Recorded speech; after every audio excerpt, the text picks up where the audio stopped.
It's a man's world. అంటే అంతమంది men ఉన్న వరల్డ్లో ఒక ఆడవాళ్ళు ఒక ప్లేస్కి వచ్చి మాట్లాడి ఒక పొజిషన్ ఆఫ్ పవర్లో ఉండడం అనేది చాలా తక్కువ సందర్భాల్లో జరుగుతుంది. అలాంటి ఒక సందర్భంలో ఈమె ఎంపీ అయ్యారు.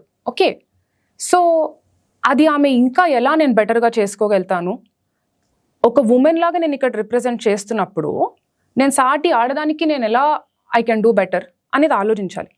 But I also know why she is not able to think like that. నేను చెప్పాను కదా ఇట్స్ అ మ్యాన్స్ వరల్డ్ అని. She is also in that man's world. She also has to listen to that man. She also has to take commands from that man కదా. So పాపం I'm feeling bad for her. నీకు పదవి ఉంది, నీకు mic ఉంది, వినడానికి జనం ఉన్నారు, కానీ మాట్లాడే ఆపర్చునిటీ లేదు, హక్కు లేదు. అన్ని హక్కులు కోల్పోయి నువ్వు అక్కడ కూర్చుంటున్నప్పుడు ఏ హక్కులు లేని ఒక ఆడదానికి పెద్ద తేడా ఏం లేదు, ఇద్దరు ఒకటే. ఆమెకి నేషనల్ అవార్డ్స్ ఉన్నప్పుడు అయితే అవార్డ్స్ ఎలా వర్క్ అయ్యో తెలియదు, కానీ నేను ఇప్పుడు ఫాలో అవుతున్న అవార్డ్స్ అయితే నేషనల్ లేదు, ఫిల్మ్ఫేర్ లేదు, అన్ని అవార్డులు కొనుక్కోవచ్చండి, అదో పెద్ద లెక్క కాదు. ఆయన ఈ వయసుకి దేశానికి వచ్చి ఫస్ట్ ఫోర్ ఫ్రంట్ లో నుంచుంటున్నారు.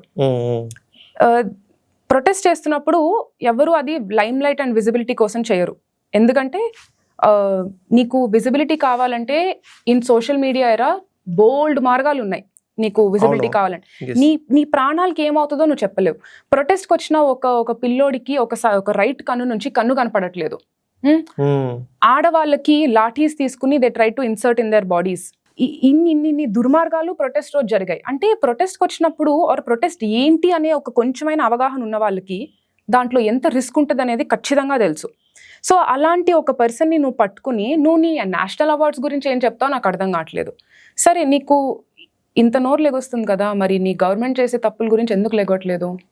And like how Abhijit Dipke said, I don't comment on part time politicians. So I think we all should also identify who is a part time politician and who is a full time politician. ఎవరికి ఎంత weightage ఇవ్వాలో అంతే ఇవ్వాలి, అంతకు మించి not needed. Raghav Chadha, so ఆయన అప్పుడు పార్లమెంట్లో మాట్లాడినప్పుడు కూడా అందరు సంబరపడిపోయారు. దట్ వావ్, సమోసాల గురించి మాట్లాడుతున్నాడు, వావ్ సూపర్ అనుకున్నారు. నువ్వు దేశం కోసం మాట్లాడటం వేరు, దేశం నుంచి నీకేం దక్కుతుంది అని ఆలోచించుకుని ఆచితూచి మాట్లాడటం వేరు. సో కంగనా రనౌట్ బ్యాచ్లో ఈయన కూడా నేను వేసేస్తాను. ఓకే, బికాస్ నీ వెస్టెడ్ ఇంట్రెస్ట్స్ లేకపోతే ఒకళ్ళ చేతిలో కీలు బొమ్మలాగా నువ్వు ఉంటున్నావు అంటే నువ్వు పెద్ద ఇంపార్టెంట్ కాదు. నీకు ఒక ఇంపార్టెంట్ పొజిషన్ ఇచ్చారంతే, నువ్వు అక్కడ ఇంపార్టెంటే కాదు. నువ్వు దేశం గురించి మాట్లాడడానికి నువ్వు భయపడుతున్నావు, నువ్వు దేశ ప్రజల కోసం మాట్లాడటానికి నువ్వు భయపడుతున్నావు. ఆ భయం ఎక్కడి నుంచి వస్తుందో మనందరికీ తెలుసు, నేను స్పష్టంగా చెప్పాల్సిన అవసరం ఏం లేదు. ఇది గవర్నమెంట్ ఆఫీస్లో నాకు నా సీట్ పక్కా కన్ఫర్మ్, నేను ఎలా చేసినా నన్ను ఇక్కడ నుంచి మహా అయితే ఇంకో డిపార్ట్మెంట్లో వేస్తారు, ఇది నా పర్మనెంట్ సీట్. ఈ గవర్నమెంట్కి కూడా అలా అయిపోయింది. పెద్ద తేడా ఏముంది? ఆ మహా అయితే ఈ పార్టీ వదిలేసి ఆ పార్టీ జాయిన్ అవుతా, టీకే ఆ మహా అయితే ఇది తీసేసి ఇందులో వేస్తారు.